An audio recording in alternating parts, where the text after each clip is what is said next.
Look at your left wrist. If you're wearing a watch, look at where it sits.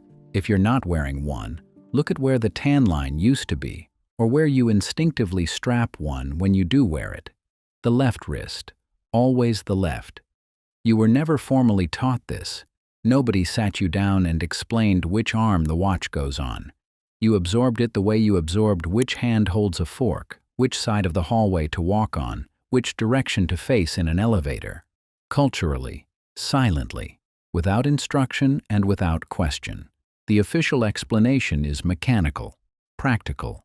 The watch goes on the left wrist because most people are right-handed. You wear the watch on your non-dominant hand, so your dominant hand is free to work. So the watch doesn't get damaged by the hand you use most, so you can wind the crown with your dominant fingers. Clean, simple, ergonomic. The kind of explanation that ends the conversation before it starts because it sounds so obviously true that asking further feels like asking why water is wet. And I accepted this for years, until I started looking at what was on the left wrist before the watch existed, because the watch is recent. Wristwatches became common for men only after World War I, roughly a century ago. For most of human history, time was kept by pocket watches, by clocks, by church bells, by the sun.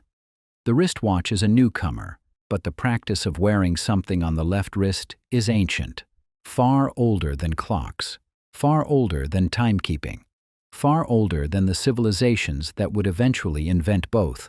And what was worn on the left wrist, across cultures, across millennia, across every documented civilization I examined, wasn't decoration, it was medicine. This raises a simple but critical question. What is it about the left wrist that made every ancient culture in the world put something there?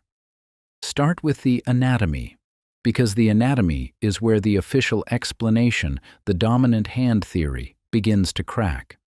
The left wrist has a specific anatomical feature that the right wrist shares, but that the left wrist provides in a more accessible form. The radial artery, the pulse point, the place where the arterial blood supply passes closest to the surface of the skin, where the pulse is most easily felt, where the rhythm of the heart is most directly available to external contact. Both wrists have a radial pulse, but the left radial pulse has a specific significance that every ancient medical system recognized and that modern medicine has quietly inherited without acknowledging the tradition it inherited it from. When a doctor takes your pulse, which wrist do they reach for? The left. When a nurse checks your vitals, which arm gets the blood pressure cuff first? The left. When any medical professional in the Western world performs the most basic diagnostic act in medicine, the assessment of cardiovascular function through the pulse, they go to the left wrist, not because of handedness, because of the heart. The heart sits slightly left of center in the chest. The aorta, the main arterial highway leaving the heart, curves to the left. The left radial artery receives blood through a slightly more direct pathway from the heart than the right. The pulse at the left wrist is by a measurable margin a more direct reflection of cardiac function than the pulse at the right. The difference is small, but it's real, and every ancient medical system that documented pulse diagnosis knew it.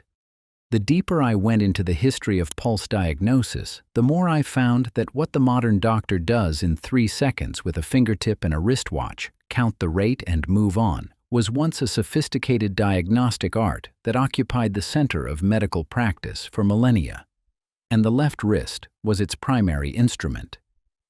The silence was deafening. Traditional Chinese medicine. The pulse diagnosis system in TCM is one of the most elaborate diagnostic methodologies in the history of medicine. The practitioner places 3 fingers on the left radial artery at 3 specific positions. Each position corresponds to a different organ system. The superficial pulse at each position reveals one set of information. The deep pulse at the same position reveals another. The left wrist alone provides diagnostic information about 6 organ systems through 6 distinct pulse positions at 2 depths. The right wrist provides information about 6 more. Together, the 12 pulse positions create a comprehensive diagnostic map of the entire body's functional status. Read through the fingertips from the radial arteries. This isn't folklore. This is a clinical methodology that has been practiced continuously for over 2,000 years. That is still practiced today by trained TCM practitioners. That produces diagnostic information that, in controlled studies, correlates with clinical findings at rates that exceed chance. The left wrist isn't a convenient place to check your heart rate. It's a diagnostic interface, a window into the body's functional status that trained practitioners can read the way a technician reads a monitoring screen. And the left wrist was primary. Always. In every school of Chinese pulse diagnosis, the left wrist is read first. The left wrist reveals the condition of the heart, the liver, and the kidney yin, the most critical organ systems, the systems whose dysfunction is most immediately dangerous. The left wrist is where you go first because the left wrist tells you the most important things first. The pattern repeats with unsettling precision across every ancient medical tradition that practiced pulse diagnosis. Ayurvedic medicine. The Ayurvedic pulse diagnosis system, Nadi Pariksha, uses the same 3-finger placement on the radial artery. The left wrist is examined first. Each finger position corresponds to a specific dosha, a specific constitutional energy whose balance or imbalance reveals the body's overall state. The diagnostic information available through the left radial pulse in the Ayurvedic system extends beyond organ function into constitutional assessment, emotional state, and even the practitioner's evaluation of the patient's spiritual condition. Unani medicine. The Greco-Arabic medical tradition that maintained and expanded Hippocratic and Galenic medicine through the medieval period. Pulse diagnosis is central to Unani practice. The left wrist is the primary diagnostic site. The pulse qualities described in Unani texts, over 100 distinct pulse characteristics organized into categories of speed, strength, regularity, tension, and volume, constitute a diagnostic vocabulary as rich as any modern clinical assessment. As if they were following instructions they didn't fully understand. Now here's where the history of the left wrist moves beyond pulse diagnosis into something broader. Because the ancient world didn't just use the left wrist for medical assessment. It adorned the left wrist with objects that were explicitly described as therapeutic. Go look at the archaeological record of left wrist adornment across ancient cultures. The copper bracelets of ancient Egypt worn on the left wrist, described in medical papyri as treatments for joint pain and circulatory disorders. The jade bracelets of ancient China, worn on the left wrist, described in traditional texts as regulators of qi flow through the heart meridian. The iron bangles of Ayurvedic practice, worn on the left wrist, described as grounding devices that stabilized the body's electromagnetic balance. The leather and metal wrist bindings of Celtic and Germanic traditions, worn on the left wrist in configurations that varied by the wearer's condition, and that were prescribed by healers as therapeutic interventions. Every culture, every continent, every medical tradition that left a detailed record. The left wrist was adorned, not for beauty, for health. The objects placed on the left wrist were chosen for their material properties, copper for its electrical conductivity and its known anti-inflammatory effects, jade for its thermal properties and its cultural association with vital energy, iron for its magnetic properties. The materials weren't random, they were prescriptions. Therapeutic substances placed at the body's primary diagnostic interface in direct contact with the radial artery, in sustained proximity to the pulse that every medical tradition recognized as the most direct window into the body's functional state. The deeper I went, the more the left wrist started to look less like a convenient place to wear a bracelet and more like a therapeutic access point, a location on the body that ancient medical systems specifically identified as a site where external materials could influence internal function, a location where the arterial blood supply passes close enough to the surface that whatever is in contact with the skin is in proximity to the circulatory system. A location where sustained contact between a therapeutic material and the body's primary arterial pulse creates a continuous interaction between the material's properties and the blood that passes beneath it. And here's where the modern watch enters the story. Because the modern watch didn't just replace a timekeeping device on the left wrist, it replaced a therapeutic tradition. An ancient, cross-cultural, medically documented tradition of placing specific materials on the left wrist for specific health purposes was replaced by a machine made of steel and glass and synthetic materials. A machine whose material properties were determined not by therapeutic intention, but by manufacturing economics. A machine that sits on the same pulse point, in the same sustained contact with the same radial artery, but that delivers no therapeutic benefit, and that was never designed to. The pattern repeats with unsettling precision across every investigation I've conducted. A natural practice with therapeutic significance is replaced by an industrial product that occupies the same physical space but serves a different function.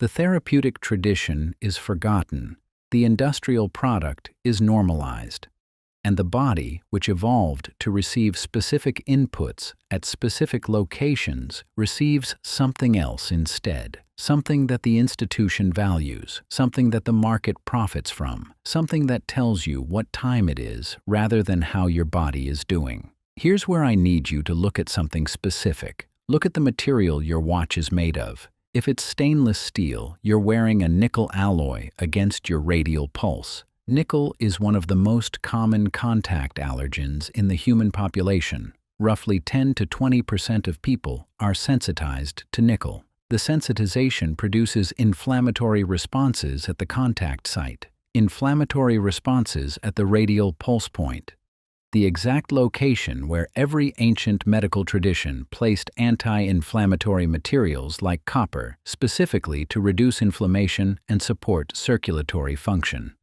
If your watch has a synthetic rubber or silicone band, you're wearing a petroleum-derived polymer against your radial pulse. The material is electrically insulating. It blocks the kind of electrical conductivity that copper bracelets provided. It creates a barrier between the skin and the environment at a location where ancient traditions specifically sought to enhance the connection between the body and external materials. The deeper I went into the material science of modern watch bands, the more the modern watch started to look like an anti-therapeutic device, not intentionally, not through conspiracy, through the simple economics of manufacturing. Watch materials are chosen for durability, for cost, for appearance. They are not chosen for their interaction with the radial pulse. They are not chosen with any awareness that the location they occupy on the body was, for millennia, a therapeutic site. The watch sits on the pulse point the way a parking lot sits on a burial ground, not with malice, with ignorance, with the complete absence of awareness that the ground beneath it was once considered sacred.